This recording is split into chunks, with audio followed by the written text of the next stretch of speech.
Bine v-am găsit, dragii mei din Zodia Gemeni, oriunde v-ați afla. Bine ați venit tuturor pe canalul meu, Tarot Flor de Loto. Numele meu este Nina și ca de obicei mă bucur să vă am alături, atât pe dragii mei abonați, cum de asemenea și pe cei care poate sunteți pentru prima oară aici pe canal. Azi voi face o lectură temporală fără limită de timp, o lectură pe care voi să o puteți urmări oricând doriți sau atunci când apare în viața voastră. Un singur lucru trebuie să vă menționez, dragilor, pentru toți cei care sunteți noi aici sau pentru prima oară aici pe canal, și anume faptul că voi sunteți cei care vă construiți viitorul. Așa că vă rog din suflet să luați decât acele mesaje care rezonează cu voi, restul lăsați-le să zboare în univers, pentru că sigur sunt pentru alte energii care într-o mai mică sau mai mare măsură au o legătură cu Zodia Gemeni. Așa că, dragilor, toți cei care aveți Soare, Lună, Venus, Ascendentul în Zodia Gemeni, atunci această lectură este de asemenea și pentru voi.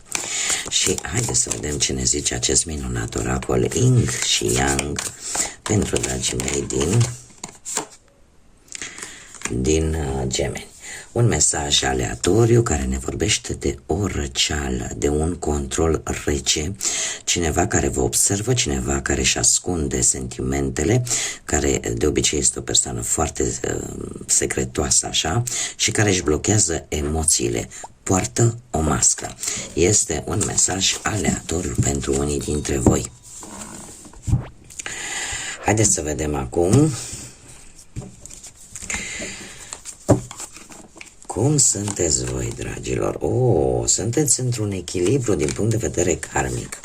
Se pare că a apărut acea cauză și efect într-o anumită situație și au apărut opțiunile. Sunteți într-un moment în care vreți să faceți lucrurile corect, vreți să faceți lucrurile așa cum trebuie. Ce vă poate face pe voi debili, vulnerabili în această perioadă? Prezentul și faptul că sunteți, cum să spun, sunteți foarte proactivi, aveți o liniște interioară și faptul că trăiți prezentul și că nu mai poate v-ați debarasat de ceva din trecutul vostru, sunteți mult mai mulțumiți de ce trăiți în acest moment. Vă bucurați de prezent mult mai mult. Voi în acest moment trăiți acum și aici. Lucrul ăsta se pare pentru unii dintre voi poate crea o debilitate, o vulnerabilitate, dar în același timp, dragilor, eu aș spune că voi e posibil să, dacă nu s-a întâmplat lucrul acesta, se va întâmpla în scurtă vreme, să aveți un succes, iar succesul respectiv să vă ia, ca să zic așa, un pic mințile și o să vă bucurați de el la momentul respectiv. Asta cumva vine și cu o vulnerabilitate. E ca și cum, imaginați-vă că sunteți atât de bine și aveți o stare de fericire, aveți o stare de liniște, aveți o stare de bucurie. Iar în momentul când avem toți, nu numai voi, oricare dintre noi am avea aceste stări, suntem vulnerabili. De ce? Pentru că nu ne mai gândim la nimic ce e în exterior. Cum veți acționa? Păi cum să acționați? Acționați în forță și acționați foarte energic, pentru că vă împuterniciți. Va fi o deschidere a ceacrei inimii. Culoarea roșie e posibil să vă spună ceva. Va avea loc o deschidere care vă va duce către un adevăr pe care voi îl așteptați de multă vreme. Vă va duce către o stare de compasiune, de fericire.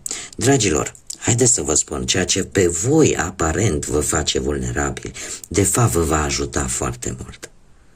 Pentru că voi vă veți debarasa de trecut, vă veți debarasa de tot ce a fost negativ în viața voastră, iar lucrul ăsta în următoarea perioadă vă va împinge să acționați în așa manieră încât să vă împuterniciți, să fiți mult mai puternici și mult mai cum să spun, mult mai deschiși.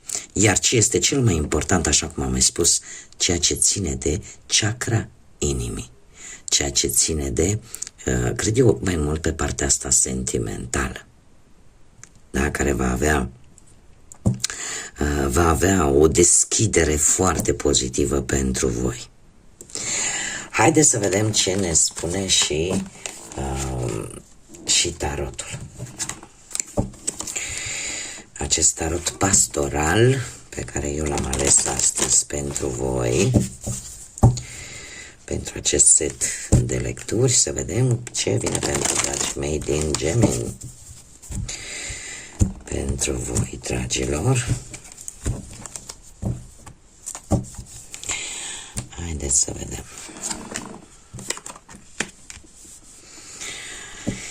Hei, situația actuală probabil că este legată pentru unii dintre voi de ori de familie, ori de moștenire, ori de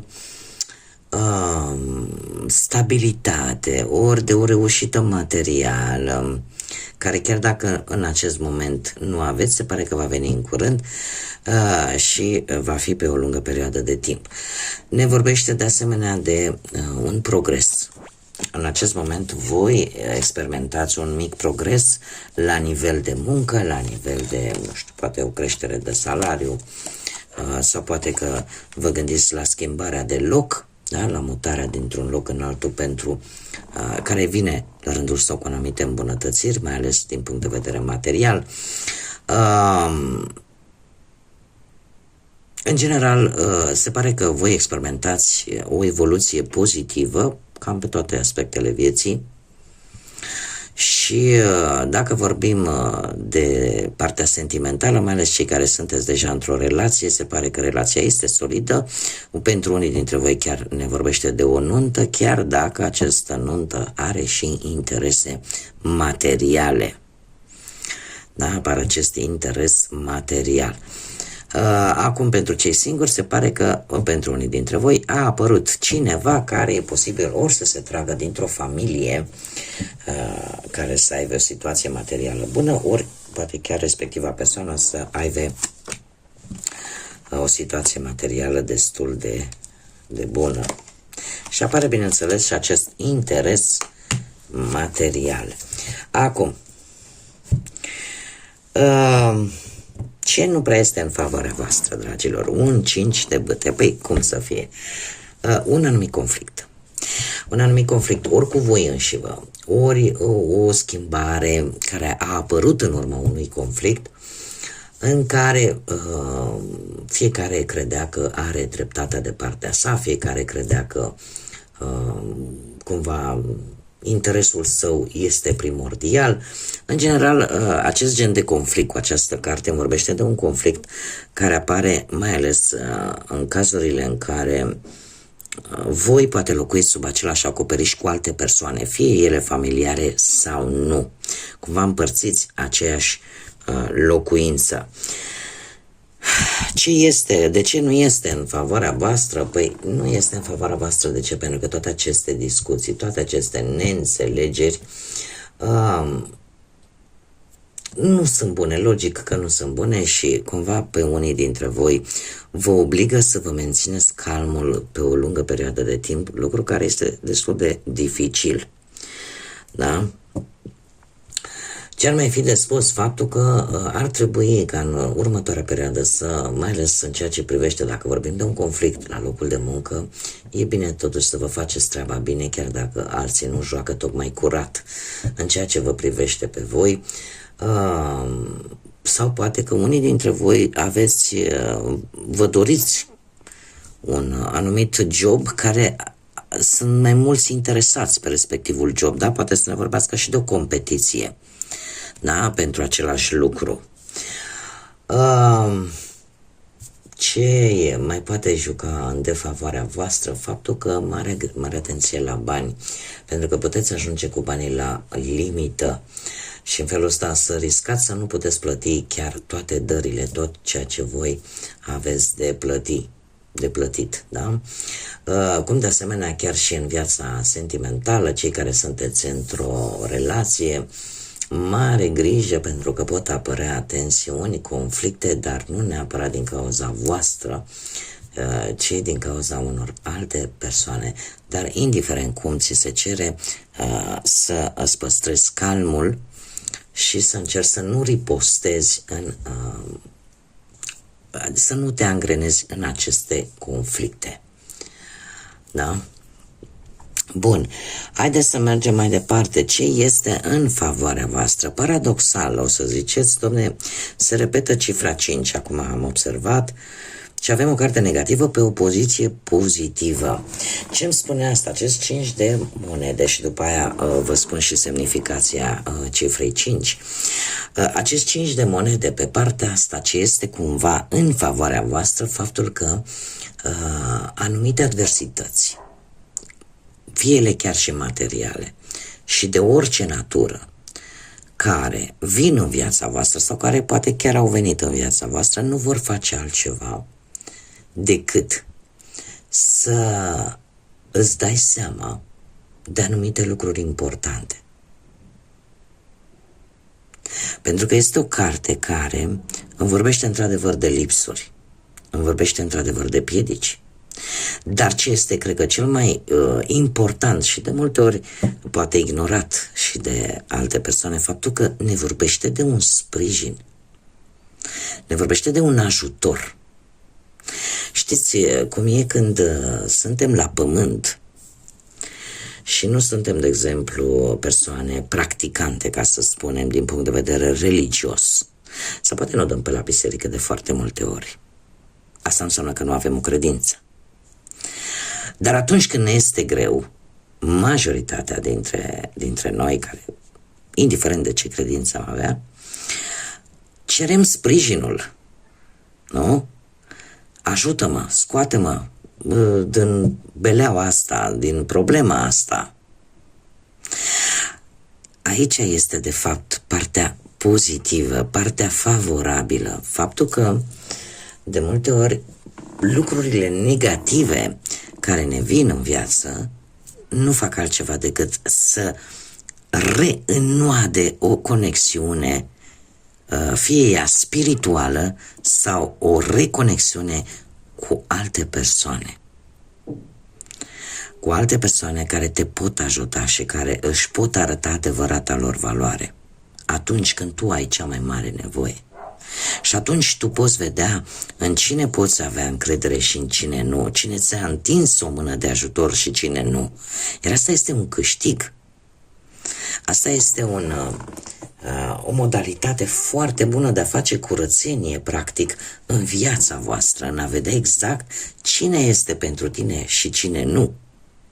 Da? Pentru că nu energiile, persoanele din jurul nostru le vedem nu când ne este nouă bine, le vedem atunci când ne este nouă greu. Da? Iar asta, tocmai de aceea se află această carte cu o energie negativă, dar pe o poziție pozitivă. Acum, revenind la faptul că atât ce este în favoarea voastră cât și ce nu este în favoarea voastră se repetă cifra 5, mie asta îmi vorbește de schimbări. Îmi vorbește de, e adevărat, de o ușoară stare de instabilitate, de anumite conflicte, dar paradoxal îmi vine cu noi experiențe, îmi vine cu mari schimbări, îmi vine cu, cum să spun eu, cu acea libertate de a fi flexibil, de a te adapta în funcție de situații și în funcție de persoanele cu care tu, cum să zic eu, interacționezi. Mergem mai departe. Ce puteți voi controla, dragilor?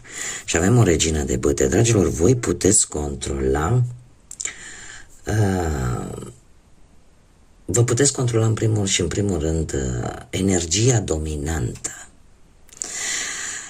În general, deci regina de bâte reprezintă zodiile de foc. Posibil să puteți controla o energie de foc, berbec, leu, săgetător, da, care de obicei este o persoană foarte energică, foarte decisă și care nu se lasă până nu obține ceea ce își dorește, o persoană destul de independentă și căreia îi place să fie în centrul atenției.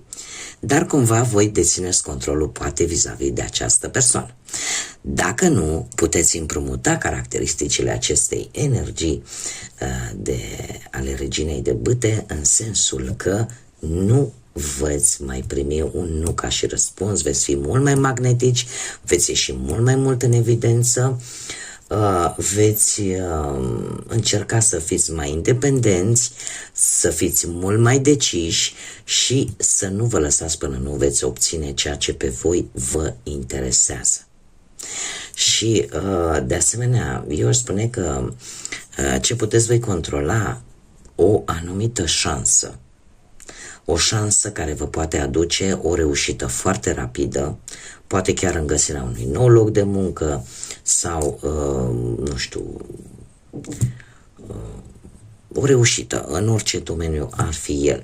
Dacă vorbim de bănuți, dragilor, controlul stă la voi. Veți avea o tendință de a cheltui, poate în haine, în decorațiuni, în vreo reformă prin casă, da, sau poate vreți să investiți în ceva anume care cumva rezultatul investiției îl veți vedea în timp, da? Nu va fi ceva foarte rapid. Acum depinde de voi, voi controlați dacă tendința asta, de exemplu, de a cheltui sau faptul că vreți să investiți în ceva anume, depinde foarte mult de voi, da? De ce vă doriți voi. Dacă vorbim de partea asta sentimentală, cei care sunteți într-o relație, depinde de voi și e posibil ca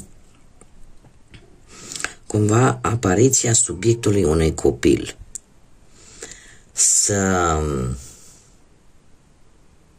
eu aș zice să întărească relația.